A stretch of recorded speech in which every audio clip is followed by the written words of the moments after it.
Oke ya, jadi di sini yang kedua ya. Yang kedua itu adalah pada muatan yang bergerak dalam medan magnet ya. Jadi muatan yang bergerak dalam medan magnet. Nah, tadi ya secara matematis itu bisa dinyatakan begini. Jadi gaya itu sama dengan QV cross B. Nah, gitu. Ya. Jadi Q-nya itu muatan, V-nya kecepatan, B-nya medan magnet. Nah, nanti kalau kita mau cari nilainya saja, nanti bentuknya jadi QVB sin theta kayak tadi, ya. Jadi QVB sin theta.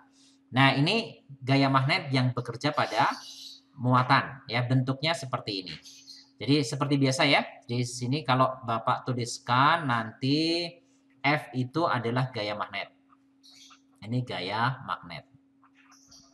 Kemudian Q-nya muatan seperti biasa. Ini muatan. Kemudian V-nya ini kecepatan ya. Kecepatan geraknya. Kecepatan partikelnya. Kemudian apa nih? B-nya. Ini medan magnet. Medan magnet. Kemudian biasa tadi theta ya. Theta ini sudut antara V dengan B. Jadi V-nya, theta-nya ini adalah sudut antara V kecepatan dan B. Jadi vektor V dan vektor B. Gitu ya. Itu tetanya. Nah, kalau kita cari satuannya, seperti biasa, gaya satuannya apa? Newton ya. Muatan, masih ingat satuan muatan apa? Satuan muatan? Kolom. Ya, kolom. Kemudian kecepatan dalam SI biasa ya, meter per second. Medan magnet tadi, Tesla atau Weber per meter persegi ya.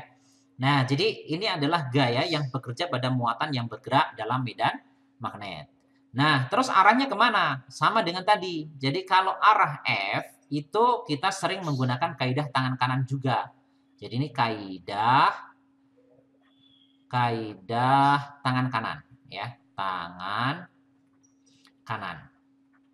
Jadi masih menggunakan kaidah tangan kanan. Nah, kaidah tangan kanan ini kayak tadi. Ya, jadi kalau Bapak ilustrasikan ya. Jadi kalau ini jari kelingking, jari manis, kemudian jari tengah, kemudian jari telunjuk gitu ya. Kemudian ini jempol. Nah, kurang lebih begini ya tangannya. Nah, seperti biasa. Jadi ya kayak ginilah kira-kira jari-jari itu. Nah, jadi nanti kayak tadi, ini tetap menunjukkan arah B-nya. Kemudian jempolnya bukan arus, karena ini kan bukan kawat ya. Jadi jempol ini itu menunjukkan arah kecepatan sekarang. Terus gayanya kemana? Masih sama, gaya keluar dari telapak tangan. Ya, keluar dari telapak tangan, F gitu. Tapi kan kita ingat, muatan itu ada dua. Ada muatan positif, ada muatan negatif. Jadi yang keluar ini itu untuk muatan negatif. Muatan positif. Ya, jadi yang keluar telapak tangan ini untuk muatan positif. Ya. Kalau muatan negatif gimana? Sebaliknya, keluar punggung telapak tangan. Ini F. Ya, untuk muatan negatif. Nah, gitu ya. Tolong diingat ya. Nah, Bapak kasih contoh nih. Misalnya, di sini ada muatan negatif, ya. Muatan negatif nih, elektron misalnya. Jadi elektron dia bergerak ke kanan. V misalnya ya, kecepatannya ke situ. Di dalam medan magnet yang arah medannya cross. Ya, cross itu masuk. Yang Bapak gambarkan dengan cross, ini adalah medan magnetnya, B. Oke, nah sekarang kemana arah gayanya? Terapkan kayak tadi, ya, kayak tadi. Jadi B-nya masuk ya ke dalam monitor, karena cross, B-nya masukkan. Kemudian si V-nya ke kanan. Kemana arah gayanya? Kalau posisinya seperti ini? Ke atas. Ingat, ini muatan negatif. Kalau muatan negatif, gayanya keluar dari punggung telapak tangan. Berarti kemana? Halo? Bawah. Ke bawah. Bawah. Oke, jadi arah gayanya ke bawah. Negatif berarti ke bawah. Ya, jadi ini ke bawah. Jadi di sini F-nya, gitu. Oke, ngerti ya? Sekarang lagi, ya, Bapak gambarkan lagi. Misalnya, di sini ada medan magnet, Bapak gambarkan dengan titik. Titik artinya keluar monitor ya, keluar bidang gambar. Keluar bidang gambar. Ya, ini titik ya, biasa. Kemudian di situ ada sebuah partikel positif misalnya. Dia sedang bergerak ke atas. V. Kemana arah gayanya? Jadi B-nya keluar. Jadi menuju kalian. Menuju mata ya. Menuju mata. Keluar. Kanan, Pak. Nah, kemudian B-nya ke sana. Berarti arah gayanya kemana? Kanan. Ke kanan. Oke? Nah. Jadi arah gayanya adalah ke kanan. Ke situ. Oke, bisa dipahami nih? Oke, sekarang kita lihat yang berikut ini. Ceritanya sebuah partikel bermuatan 5 mikrocoulomb bergerak dengan kecepatan. Jadi di situ dikasih tahu ya, muatannya Q sama dengan 5 mikrocoulomb. Kemudian bergerak dengan kecepatan V sebesar 10 km per second. Terus dalam medan magnet yang besarnya B yaitu 20 militesla. Dengan arah kecepatan membentuk sudut ya, kecepatan terhadap medan magnet tadi theta ya. Tetanya adalah 30 derajat. Nah, partikel akan mengalami gaya magnet sebesar berapa? Oke, sebelum kalian mengerjakan ini, kalian ubah satuan-satuan ini ke SI dulu. 5 mikro. Mikro itu berapa? Min? 6. Ya. Di sini 10 km. Jadi berapa dong? 10 pangkat? Ya, kilo itu pangkat 3 ya. Karena ini ada 10, jadi 10 pangkat 4. Meter per second. Ini 20 militesla. Jadi 2 kali 10 pangkat min. Min berapa nih? Min 2 ya. Kan mili itu min 3. Ya, tesla. Oke. Nah, kalian tinggal terapkan aja. Tadi rumusnya apa sih? Q, VB, sin, theta. Gitu ya. Jadi nanti kalian tinggal masukkan Q-nya 5 kali 10 pangkat min 6. V-nya sendiri 10 pangkat 4. Kemudian B-nya 2 kali 10 pangkat min 2. Dikalikan sin 30. Sin 30 derajat berapa? Setengah ya. Nah, di sini apa yang bisa kita sederhanakan? 2 dengan 2 habis. Jadi nanti jawabannya 5 kali 10 pangkat berapa dong ini ya? Ini berarti min 4. Min 4 ya. Min 4 Newton ya.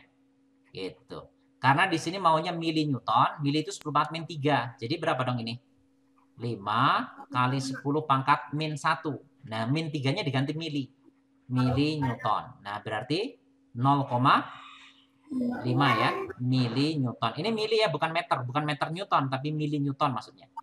Ya, jadi jawabannya adalah C. Oke ya, itu tinggal menerapkan rumusnya saja. Oke, di sini terdapat 3 muatan bergerak melalui medan magnet yang arahnya masuk bidang, ya. Sehingga masing-masing partikel memiliki lintasan seperti tergambar. Jenis muatan 1, 2, dan 3 masing-masing apa, gitu ya. Nah, coba kalian lihat. Jadi di sini yang jelas yang partikel nomor 2 kira-kira bermuatan apa? Ada yang bisa jawab? Netral. Netral. Kenapa netral? Karena dia tetap lurus. Lurus Meskipun saja. lurus, jadi nggak ada gaya.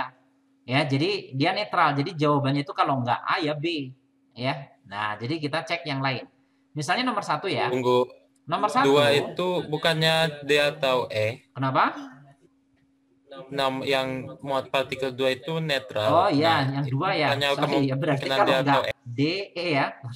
Jadi yang 2 itu yang ini ya. Nah, yang ini nih. Betul, betul. Kalau nggak D ya E. Sekarang kita lihat yang 1 ya. Yang 1 ini awalnya dia bergerak ke kanan. Ya, dia bergerak ke kanan. Ini V-nya. Dia bisa bergerak melengkung begitu, itu karena ada gaya ke atas kan? Ya, ini ada gaya ke atas tuh.